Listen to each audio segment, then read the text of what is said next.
Welcome to Ask and Learn. We want to sketch the curve of y is equal to x cubed over x minus 1. Now, in this chapter, they give us this laundry list of steps we should follow, so let's just go ahead and follow it. So the first thing they tell us we should do is to determine what our domain is going to be, and we know for rational functions, we just need to check to see where our denominator is equal to 0. So we don't want our denominator to be 0 in this case, and that would be when x is equal to 1. So our domain is going to be negative infinity to 1 union 1 to infinity. The next thing they tell us to find is to look for our intercepts. So intercepts. So let's look for our x-intercept first. That's when we set y equal to 0. We get 0 is equal to x cubed over x minus 1. So nothing in the denominator can ever make this equal to 0. So I just set the numerator equal to 0, which tells us 0 is equal to x. And since 0 is equal to x, that also tells us what our y-intercept is going to be. Will also just be y is equal to 0. So the only intercept we have is 0, 0. So we don't need to solve for that. The next thing they tell us to look for is symmetry. So rational functions aren't really known for being periodic, but we can check to see if this is even or odd. So we'd get negative x cubed times negative x minus 1. Now, negative x cubed would just be negative times x cubed. So we can factor that out and then distribute it to the denominator, and we get x cubed over x plus 1. Now, this here does not equal to f of x, nor is it negative f of x. So there is no symmetry, at least no symmetry about the y-axis or about the origin. The next thing they tell us to look for is asymptotes. So let's go ahead and see. So we know we're going to have a vertical asymptote at x is equal to 1. So let's go ahead and see the behavior as we approach 1 from the right of f of x. So this is going to be 1 from the right cubed over 1 from the right minus 1. Now, 1 from the right is going to be a positive number, so if I cube that, it's still going to be positive. And if I take 1 from the right, well, that's something slightly larger than 1, and I subtract it from 1, that's still going to be positive. So from the right of 1, we should be approaching positive infinity. And since x minus 1 has a odd degree or a degree of 1, we know that this vertical asymptote should have opposite in behavior. So from the left of 1, this should go to negative infinity. All right. Now, something else we can go ahead and check is our in behavior for this as well. So let's see. So the limit, we put this in green. So the limit as x approaches infinity of f of x is going to be, well, x cubed approaches positive infinity, and x minus 1 approaches positive infinity. So this is going to go to positive infinity. And the limit as x approaches negative infinity, f of x is going to go to, well, negative f of x goes to negative infinity, and negative x minus 1 goes to negative infinity. So overall would go to positive infinity. Oh, and we know that our horizontal asymptote is going to go to positive or negative infinity just due to the fact of our degree is larger in the numerator than in the denominator. Now, the next thing they want us to find is our intervals where the function is increasing and decreasing, as well as any local maxes or mins.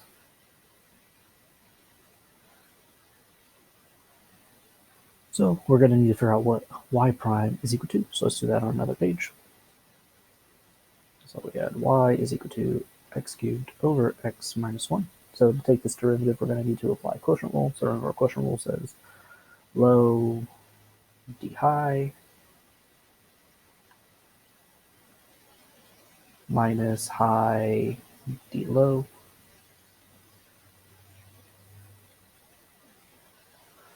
all over the square of what is below. Right, so we know the derivative of x cubed is going to be 3x squared using power rule, and the derivative of x minus 1, well, derivative of x is 1, derivative of negative 1 is 0, so that's just 1 there. Now if you go ahead and do this algebra here, you should be left with x squared 2x minus 3, not x, minus 3, all over x minus 1 squared. All right, so let's go ahead and, actually before we do that, let's find our possible critical values, or our critical values, so we can find our possible maxes or mins. So this is going to tell us either x is equal to 0 or 2x minus 3 is equal to 0. So that gives us x is equal to 3 halves. So the possible maxes and mins are at 0 and 3 halves. Okay. So we have x squared 2x minus 3 all over x minus 1 squared. Now this function will be increasing where y prime is strictly larger than 0. And I already went ahead and solved this beforehand. And this is negative infinity to 0 union 0 to 1 union 3 halves to infinity. And this function will be decreasing, or where y prime is strictly less than 0, on the last piece of this, which is 1, 2, 3 halves. Now let's go ahead and put those values we found before. So we had x, more to the left, x is equal to 0, and x is equal to 3 halves. Well, we know to the left of 0, the function is increasing, and to the right of 0, it will be increasing until 1. And then from 1 to 3 halves, the function is going to be decreasing. And then to the right of 3 halves, the function is going to be increasing. So this tells us that at x is equal to 0, we will have a saddle point, and x is equal to 3 halves will be a local minimum.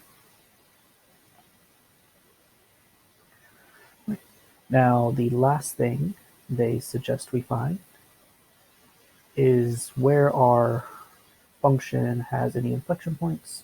So we need to find concavity. So concavity and inflection points.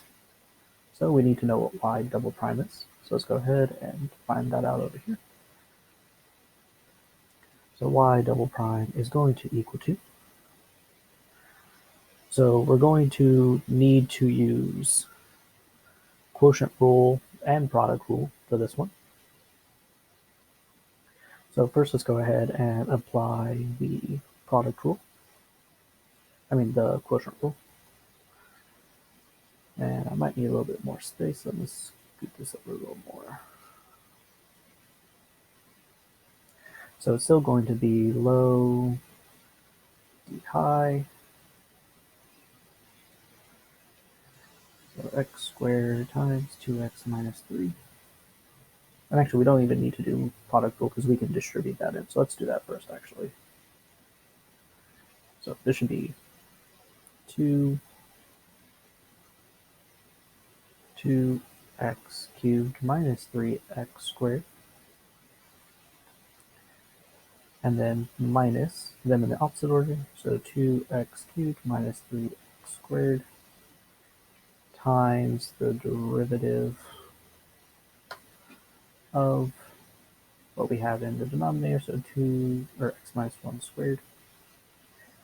and then all over what we have in our denominator squared. So x minus 1, and it was squared before, so now it should be to the fourth power. All right, now to take the derivative here, we're going to need to use power rule for each, so it's going to be 6x squared minus 6x, and the derivative of x minus 1 squared, we're going to need to use power and chain rule, so it's going to be 2 times x minus 1 times the derivative of x minus 1 due to chain rule, which would just be 1.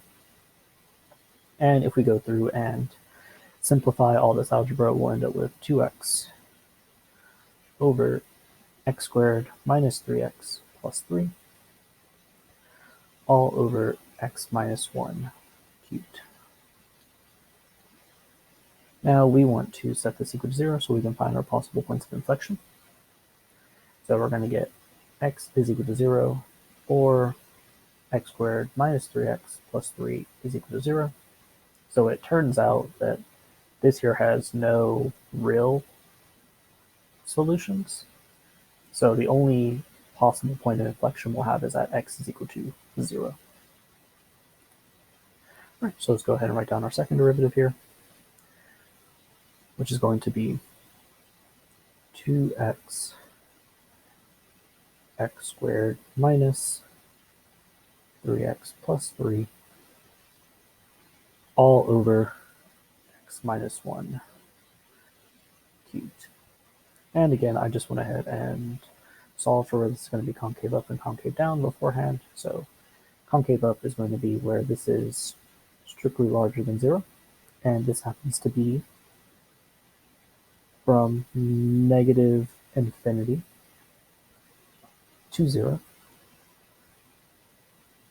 union 1 to infinity, and the function is concave down when y double prime is strictly less than 0, all over 0 to 1. Now our possible point of inflection was at x is equal to 0. So to the left of 0, the function is concave up, and to the right of 0, the function is concave down. So this here will be a inflection point. And once we did this, it said we can go ahead and actually start graphing. So let's plot our intercept first. We have an intercept at only the origin. We have no symmetry. We know our asymptotes. So the end behavior is going to be to infinity on each side. And we have vertical asymptotes at x is equal to 1. So x is equal to 1. So to the right of this, we should be going to infinity. And to the left, we should be going to negative infinity. So at x is equal to 3/2, we know we're going to have a local min. So let's go ahead and plot that. So say this is 3/2 here. And since we're coming from positive infinity and we have no other x-intercepts or anything like that, we know that our minimum is going to be like that. And we know we have a point of concavity at x is equal to 0. All right, so we plotted all of our important pieces. Now we can just go ahead and start connecting lines. So let's go ahead and start to the right of our horizontal asymptote, or of our vertical asymptote. So we're starting from positive infinity, and we're going to go until we hit our local min, and then it's going to just go up and connect like that. And then on the other side, well, we know that at x is equal to 0 is an intercept, and we also know we should have a change in concavity, and so it should look something like this here. And I'm just going to erase that end behavior over there so I don't have to try to connect it. So this here should be a nice little sketch of our graph. You could possibly go back in and actually say what this minimum is here, but since we're just trying to sketch the graph, I think this is sufficient.